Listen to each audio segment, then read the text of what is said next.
If you've got solar panels at home, this is where Hypervolt becomes genuinely exciting. Your solar installer fitted a CT clamp, that's a current sensor, on your solar system. This is a clip-on device that measures the excess power that your panels generate. Go to the settings and enable solar charging. You'll see solar boost and solar priority. Now think about which one fits your life. Solar boost.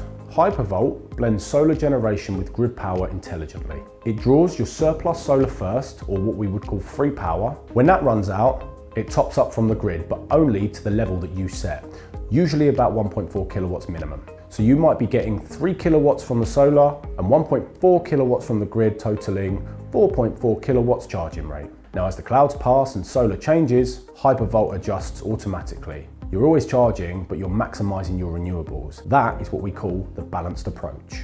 Now next up, we've got solar priority. You can call this the eco mode if you want. Hypervolt only charges when there's genuine surplus solar available. Now on a sunny afternoon, which I know is rare in the UK, your car charges rapidly for free. The moment clouds cover the sun or your home draws more power, Hypervolt pauses. On those cloudy days, you might barely charge. This requires patience and planning, but it's pure renewable optimization. New in the app, the improved home energy system page, you can now visually configure your entire solar and battery setup. Upload a photo of your installation, mark your panels, your battery storage location. The app understands your setup better and you can optimize accordingly. It's visual and intuitive. The dashboard graph now shows your solar generation as a separate line. Watch your panels generating, your home consuming, and your car charging all in one graph. When the sun comes out, the graph shoots up. Clouds appear, it drops. It's genuinely addictive to watch. Seeing free energy powering your car is really satisfying. Now, the costs, massively reduced. Some people in the community are charging their cars almost for nothing on sunny days.